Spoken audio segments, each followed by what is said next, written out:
কেন তুমি কার সমালোচনা করছো? সে আমার খুন, সে আমার ভাই, সে আমার আপন। এই জায়গায় শিক্ষা সর্বসময় আমি দিয়েছি। আমরা জানিয়ে দেব, আমরা আব্বাস সিদ্দিকীর প্রেমিক নই, আমরা নওশাদ সিদ্দিকীর প্রেমিক নই। বাকি কারো আমি নাম লব না, আমরা দু ভাই আমাদের নাম নিলাম, বাকি নাম নিলাম। আলহামদুলিল্লাহ, দেরি হলো। আমার ভাইজানেরা, আমার পরিবারের সদস্যরা, তারা আজকে অনেক কিছু বুঝতে পারছে, অনেক কিছু জিনিস অনুভব করতে পারছে, জালিমদের চক্রান্ত বুঝতে পারছে। আজ দাদা হুজুরের সব আওলাদকে সম্মান করো, ভালোবাসো, পিয়ার করো, কিন্তু সবাইকে মানতে যেও না। আমি ওই ক্ষেত্রেই বুঝাতে চাইছি, আব্বাস সিদ্দিকীকে ভালোবাসো, লেনদেন করো, অন্য হুজুরকে সমালোচনা করবে, এটা কখনো আমার ভালোবাসার মানুষ হতে পারে না। আব্বাস সিদ্দিকী এত সম্মান কার আওলাদ হওয়ার জন্য হয়েছে? সেই আবু বকর সিদ্দিককে প্রত্যেকটা মানুষের দিলে দিলে ঢুকাতে হবে। কেন আজকে উঠে পড়ে লেগেছে বাতিলরা, আজকে উঠে পড়ে লেগেছে গুস্তাখে রাসূলরা, আজকে উঠে পড়ে লেগেছে সমাজ বিরোধীরা, আজকে উঠে পড়ে লেগেছে মানবতা বিরোধীরা, আজকে উঠে পড়ে লেগেছে সমাজদ্রোহীরা। তারা আবু বকর সিদ্দিককে বাংলা থেকে মুছে দিবার, আমাদেরকে অঙ্গীকার হতে হবে। আমাদের বাচ্চাদের দিলে দিলে আবু বকরের প্রেমকে আমরা ভরিয়ে দেব, রাজি আছে? আমরা জানিয়ে দেব, আমরা আব্বাস সিদ্দিকীর প্রেমিক নই, আমরা নওশাদ সিদ্দিকীর প্রেমিক নই। বাকি কারো আমি নাম লব না, আমরা দু ভাই আমাদের নাম নিলাম, বাকি নাম নিলাম, সমস্যা হতে পারে। আমরা হলাম শেখ হযরত আবু বকর সিদ্দিক ফুরফুরাবির প্রেমিক। সেই দাদা হুজুরের আওলাদ হিসাবে আমরা সবাইকে সম্মান করি। তার মধ্যে থেকে যার সাথে আমার মতের মিল খাই আমি তাকে উঠা বসা করি, কিন্তু বাকিগুলোকে সম্মান করি, বাকিগুলোকে সম্মান করি, আদব করি, ভালোবাসি, পিয়ার করি। এই শিক্ষা আমি এর আগে দিয়েছি না দিইনি? আওয়াজ দেন আহলে সুন্নাত, এই শিক্ষা দিয়েছি না দিই না? যে খবরদার পীরের লাঠিকে পীর বলে মানতে হয়। হযরতে মুজাদ্দিদ আল কাসানি তিনি তিনার কিতাব মাকতুবা শরীফের মধ্যে লিখেছেন, খবরদার পীরের লাঠির সঙ্গে বিয়াদবি করো না। অর্থাৎ পীরকে যে সম্মান মর্যাদা দিতে হয় বা পীর সামনে থাকলে যে আদব করতে হয়, পীর যদি লাঠিও রেখে যায় মনে রেখে দিও ওটা পীরের ব্যবহারের জিনিস, সেই বিয়াদবি তুমি করে ফেলো না। এবং পীরের ছায়াতে পা পর্যন্ত দেওয়া নিষেধ। এই জায়গা আমরা সেই আদর্শওয়ালা মানুষ তৈরি করার জন্য আমি আমার সংগঠনের ছেলে ভালোবাসার মানুষদেরকে প্রায় বলে থাকি, দাদা হুজুরের সব আওলাদকে সম্মান করো, ভালোবাসো, পিয়ার করো, কিন্তু সবাইকে মানতে যেও না। মানবে একজনকে, লেনদেন করবে একজনের সাথে। কেন বলেছি? আমার 5টা দাদুজান ছিলেন, এটা হিংসার কথা নয়। আমাদের 4টে ইমাম, কটা ইমাম? 4টেই হক, 4টেই সত্য, 4টেই ঠিক, 4টেই আহলে সুন্নাত ওয়াল জামাত। কিন্তু মানি, বলুন মানি একটাকে। তাই আমার 5 দাদুজান হুজুর ছিলেন, 5টাই হুকুল, 5টাই হক, 5টাই সত্য, 5টাই ঠিক। কিন্তু যিনি বড় হুজুরের ছিলেন, বাকি 4 হুজুরকে ভালোবাসতেন, সম্মান করতেন, চাচাজান হুজুর বলতেন, কিন্তু লেনদেন উঠা বসা বড় হুজুরের সাথে। যিনি মেজ হুজুরের হাতে হাত দিয়েছিলেন, তিনি বাকি 4 হুজুরকে মহব্বত করতেন, সম্মান করতেন, আদব করতেন, লেনদেন কিন্তু মেজ হুজুরের সাথে। যিনি সেজ হুজুরের ছিলেন, তিনি 4 হুজুরকে সম্মান, মহব্বত, ভালোবাসতেন, চাচাজান হুজুর বলতেন, কিন্তু লেনদেন সেজ হুজুরের সাথে। যিনি 9 হুজুরের মুরিদ ছিলেন, তিনি বাকি 4 জনকে চাচাজান হুজুর বলে সম্মান করতেন, ভালোবাসতেন, লেনদেন উঠা বসা পরামর্শ 9 হুজুরের সাথে। যিনি ছোট হুজুর পীর কেবলার হাতে বায়াত মুরিদ ছিলেন, তিনি বাকি সব হুজুরকে সম্মান, পিয়ার করতেন, কিন্তু লেনদেন ছোট হুজুরের সাথে। আমি ওই ক্ষেত্রেই বুঝাতে চাইছি, আব্বাস সিদ্দিকীকে ভালোবাসো, লেনদেন করো, অন্য হুজুরকে সমালোচনা করবে, এটা কখনো আমার ভালোবাসার মানুষ হতে পারে না। কেন তুমি কার সমালোচনা করছো? সে আমার খুন, সে আমার ভাই, সে আমার আপন। এই জায়গায় শিক্ষা সর্বসময় আমি দিয়েছি। আলহামদুলিল্লাহ, আমার ভালোবাসার মানুষেরা সেই আদর্শের উপরে চলছে, এটা আমি গর্বিত। কিন্তু মনে রাখবেন, যুগে যুগে মুনাফিকরাই কিন্তু ফিতনা সবথেকে বড় জড় হয়েছে। প্রকাশ্য দুশমনের থেকেও মুনাফিকরা বড় ক্ষতিকারক হয়েছে। আলহামদুলিল্লাহ, দেরি হলো। আমার ভাইজানেরা, আমার পরিবারের সদস্যরা, তারা আজকে অনেক কিছু বুঝতে পারছে, অনেক কিছু জিনিস অনুভব করতে পারছে, জালিমদের চক্রান্ত বুঝতে পারছে। আজকে আলহামদুলিল্লাহ আমরা দাদা হুজুরের সিলসিলার উপরে সবাই একমত হয়ে আছি। এরপরও নিজেদের মধ্যে হাড়ির পাশে থাকলে একটু ঠুকুর মুকুর হয়, সেই জায়গা তো আমরা সংগঠিত ঐক্য হচ্ছি।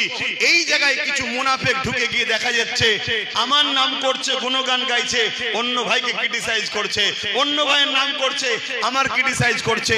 জানবেন এ কোনো মুনাফিক। কেন? তুমি যদি দাদা হুজুরের সিলসিলার বায়াত মুরিদ বা অনুসারী হতে পারো, দাদা হুজুরের খুন যে শরীরে আছে সেই শরীরের বিরুদ্ধে তুমি সমালোচনা করতে পারো না। এটা তোমার মাথায় রাখতে হবে। তাহলে সুন্নাতুল জামাতের এই যে দীর্ঘ 9 বছর আপনাদের যে নিয়ে চলা হলো, এ থেকে আমরা বিভিন্ন জায়গায় ফ্রি মেডিকেল ক্যাম্প, ফ্রি চিকিৎসা এবং পীর আবু বকর সিদ্দিক মেরিট স্কলারশিপ আমরা দিয়েছি। সেই হিসাবে কেন? যাতে করে আরো পড়াশোনায় তারা এগিয়ে যেতে পারে। আজকে আমাদের কাছে ভাইকে পেয়েছি, তিনাকে আমরা সংবর্ধনা দিয়েছি এবং ন্যূনতম আহলে সুন্নাতুল জামাতের পক্ষ থেকে কিছু নজরানা হাদিয়াও তিনাকে আমরা দিয়েছি, যাতে করে তিনি আরো উৎসাহিত হন, আরো এগিয়ে যেতে পারেন, আরো কিতাব খরিদ করে আরো তিনি তিনার রিসার্চের দিকে এগিয়ে যেতে পারেন। যেটা আমরা দিয়েছি এটা খুব সামান্য, আজকের বাজারে 50,000 টাকার কোনো মূল্য আছে বলে আমি মনে করি না, খুব সামান্য ব্যাপার। কিন্তু আমি মনে করি এমন একটা নিয়ামত, এমন একটা জিনিস আমার ভাইকে দেওয়া হয়েছে, এটা পাবার আশা সকলের হওয়া দরকার। সেটা হলো পীর আবু বকর সিদ্দিক রত্ন। পীর আবু বকর সিদ্দিক রত্ন, এটা কিন্তু অনেক বড় একটা গুরুত্বের ব্যাপার। যদি আমরা শায়েখের মহব্বতের মানুষ হই, এটা আমাদের কাছে অনেক বড় ব্যাপার একটা। তো যাই হোক, আপনারা এসেছেন বিভিন্ন জায়গা থেকে, জায়গাও আমার শর্ট, এতে আপনাদের কষ্টও হয় প্রতি বছরে। কিন্তু এই 21শে আশ্বিনটা আমি এই দিনে যখন সংগঠনের শুরু করেছিলাম, তাই আমি জানি সবাই ধরবে না, সবাই বসতে পারবে না। এরপরও প্রতি বছরে একটা স্মৃতি বানানো হিসাবে সেলিব্রেশন করে আসছি, একটা স্মৃতি বানাই, একটা ইয়াদগার বানাই খুব ছোট করে। আমার উলামা ভাইয়েরা বিভিন্ন জন বিভিন্ন বক্তব্য দিয়েছে, সবার বক্তব্য ব্যস্ততার দরুন হয়তো শুনে উঠতে পারিনি। মানুষ মাত্র ভুল হয়, কারো যদি বক্তব্যে ভুল হয় অবশ্যই আপনারা জানাবেন, তেনার সঙ্গে পরামর্শ করে সেই বিষয়টাকে অবশ্যই সঠিকটা কি বা কি ব্যাপারটা আলোচনা করে লিয়া হবে। কিন্তু আজকে জাতির মধ্যে যেভাবে ছোট ছোট করে কেটে কেটে সমাজের বুকে উলামাদের বক্তব্যকে ভাইরাল করে আজকে আমাদের মধ্যে দিনের যে ক্ষতি আমরা নিজেরাই করছি, এটাকে একটু হুঁশ রাখা আমাদের দরকার। কেননা আমাদের সমাজে মুনাফিক সব সময় উৎপেরে বসে আছে, কোন পথে কোন রাস্তা দিয়ে ইসলামের উপরে আঘাত দেওয়া যায়। তাই একটা যখন উলামা কিছু একটা মিস্টেক, আমি বলবো না, হয়তো ভুল বলবো না, মিস্টেক বলতে পারি, কেন উলামা তো যিনি তিনি তো জাননেওয়ালা, তার দ্বারা ভুল হয় কি করে? মিস্টেক বেখিয়ালে সেটাকে কাটিং করে যখন ছড়িয়ে তুমি বাজারে ছড়াবে, এটা শুধু তার ক্ষতি হলো না, তুমি ধর্মের ক্ষতি করছো, তুমি দিনের ক্ষতি করে ফেলছো। তুমি তাকে সামনে রেখে সমাজের মুনাফিকরা পুরো সমাজের উপরে আঘাত করবে, এটা আমাদের মাথায় রাখা দরকার। পাশাপাশি নতুন যে বছর আমাদের জন্য আসছে, আজ থেকে শুরু হচ্ছে আহলে সুন্নাতুল জামাতের 10 বছরে যে পা দিয়ে, প্রত্যেকটা সংগঠনের ছেলেকে বলবো, আপনারা নিজেরা প্রতিটা মসজিদের ইমামদের দ্বারা নামাজের মধ্যে আমাদের এখনো দেখছি অনেকের কিছু ত্রুটি ভুল ভ্রান্তি আছে, সেগুলোকে সংশোধন করে নেন। পাশাপাশি আপনারা নিজেদের বাচ্চাদের ঘরে চেষ্টা করবেন, নিজেদের বাচ্চাদের ঘরে ডাক্তার বানান, উকিল বানান, জজ বানান, ডিএম বানান, কিন্তু প্রাথমিক সময় 3টে শিক্ষা অবশ্যই দিতে হবে। নবী পাক সাল্লাল্লাহু আলাইহি ওয়াসাল্লামের প্রেম, আহলে বায়াতদের প্রেম, দ্বিতীয় নম্বর হলো কোরআনের শিক্ষা, এটা আমার রাসূলের কওল। এই 3টে শিক্ষা দিতেই হবে।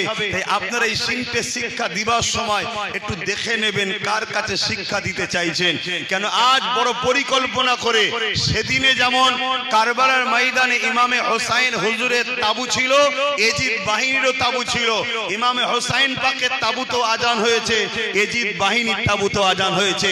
ঠিক তেমনই আজকে পূর্ব ভারতে আহলে সুন্নাতুল জামাতের হেড অফিস ফুরফুরা দরবার শরীফ অর্থাৎ দাদা হুজুর পীর কেবলা এই সিলসিলাকে মিটাবার যাবার জন্য মাদ্রাসার নামে অনেক নকল জিনিসও তৈরি হচ্ছে। যে কোনো পুরো মাদ্রাসা, কিন্তু সেখানে শিক্ষা দেওয়া হচ্ছে ওই যে 72 ফেরকা। আল্লাহ নবী বললেন যে 73টা দল হবে, আমার উম্মতের মধ্যে 73 দলে বিভক্ত হয়ে যাবে, 72 ফেরকা হবে, একটা জামাত হবে। সেই জামাত আহলে সুন্নাত ওয়াল জামাত, কোরআনের ভাষায় হিজবুল্লাহ। সেই দিকটাকে খেয়াল করে আমাদেরকে বাচ্চাদের ঘরে দ্বীনের তালিম দিতে হবে। আমরা বড় আশা করি আমার বাচ্চা দ্বীনের তালিম অর্জন করবে, ভালো আশা, কিন্তু আপনি খেয়াল করুন আপনার বাচ্চা নামাজের পাবন্দি খুব সুন্দর শিখেছে, রোজার পাবন্দি খুব সুন্দর শিখেছে, হজের পাবন্দি খুব সুন্দর শিখেছে, সুন্নতের তরিকা খুব সুন্দর শিখেছে, দাড়ি টুপি জুব্বা খুব সুন্দর হয়েছে, মিসওয়াক খুব সুন্দর নিতে পারে, টাকনুর উপরে কাপড় খুব সুন্দর পড়তে পারে, সবটা আপনার বাচ্চা সুন্দর পড়ছে, কিন্তু আপনার বাচ্চার মধ্যে আমার রাসূলের গোস্তাকির মনোভাব আসছে, নবীর শানকে ছোট করছে, নবীর আজমাতকে ছোট করছে, নবীর রিফাতকে ছোট করছে, নবী পাক সাল্লাল্লাহু আলাইহি ওয়াসাল্লামকে যে মাকাম আল্লাহ দিয়েছে সেই মাকামকে অস্বীকার করছে, পাশাপাশি আউলিয়াদেরকে অস্বীকার করছে। একটু খেয়াল করুন, ইমামদেরকে অস্বীকার করছে। তাহলে আপনি আপনার বাচ্চাকে কোন দিকে নিয়ে যাচ্ছেন? 72 ফেরকায় চলে যাচ্ছে না তো? এটা আপনাদেরকে অনুরোধ করব, কেন আহলে সুন্নাত ওয়াল জামাত নিশ্চয়ই আপনারা দেখবেন এর উদ্দেশ্যের মধ্যে একটা উদ্দেশ্য বাতিল বেদাত মতলব যা আছে সেগুলোকে নষ্ট করে প্রকৃত কোরআন সুন্নাহ ইজমা কিয়াস আহলে সুন্নাত ওয়াল জামাতের আকীদাকে মজবুত করে গড়ার লক্ষ্যে আহলে সুন্নাত ওয়াল জামাত। তাই প্রতিটা জায়গায় যেখানে যেখানে কমিটি আছে আলহামদুলিল্লাহ, যেখানে কমিটি নাই আরো বাড়ান। পাশাপাশি আপনারা যারা এখনো কমিটির মধ্যে ঢুকতে পারেননি, হয়তো ইসালে সওয়াব এসেছেন, তারাও ঢুকার চেষ্টা করেন। এবং পাশাপাশি এটাও মনে রাখবেন, ঐক্য যদি আমাদের না থাকে তাহলে আজকে ভাবুন আমাদের ওয়াকাফের উপরে হাত দিবার পর আজকে আমাদের জানের থেকে প্রিয় রাসূলের নামের উপরে আঘাত দিচ্ছে। হচ্ছে না, হয় না বলুন? এর একটাই কারণ, আমরা ঐক্যবদ্ধ নয়। আর আমরা যদিও বা ঐক্যবদ্ধ হতে যাই, আবার এমন কিছু লোক আমাদের সামনে নেতৃত্ব দিচ্ছে যারা ওপরে আমাদের দরদি, টেবিলের তলায় অন্যজনদের। সমাজের বুকে এরকম আছে না নাই বলুন? তার জন্য আজকে আমাদের বড় সমস্যা হচ্ছে। আমরা সব জায়গায় মিটিং মিছিল করি। আমার পূর্বে আমাদের ডক্টর আবুল কালাম সাহেব বলছিলেন একটা কথা, কি বলছিলেন? শরিয়াত, তরিকাত, হাকিকাত, মারিফাত, দ্বীনের জ্ঞান, দ্বীনের অর্জন, দ্বীনে অনুযায়ী চলার পর প্রত্যেকটা আলেম উলামাকে সমাজ সেবা ও রাজনীতিতে অংশগ্রহণ হওয়া আবশ্যক। এটা কার কথা? কার কথা বলবেন তো? মৌলানা সাহেব কার কথা এটা? একটু মাইকে বলেন কার কথা? ফুরফুরার পীর হযরত মাওলানা আবু বকর সিদ্দিকী রহমাতুল্লাহ আলাইহি তথা বাংলার বুকে যিনি দাদা হুজুর রহমাতুল্লাহ আলাইহি পরিচিত ছিলেন তার কথা। এটা আমার কথা নয়, কথা মাথায় ঢুকছে? তো কেন সমাজ সেবা, রাজ দেশ সেবা এটা একটা মহান পুণ্যের কাজ। আরো 10টা কাজ যেমন আছে, এটা একটা মহান পুণ্য কাজ। সেই জায়গায় এখনো কেন বলা হয়? যাতে করে ব্রিটিশ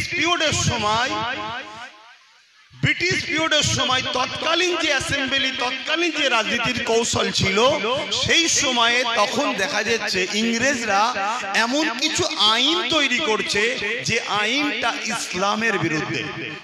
যে আইনটা কিসের বিরুদ্ধে? ইসলামের বিরুদ্ধে। দাদা হুজুর রহমাতুল্লাহ আলাইহি তখন তিনি দানার খলিফা, সমাজের মানুষকে, উলামাদেরকে বললেন আমাদেরকে ওই বিষয়ে সজাগ হতে হবে।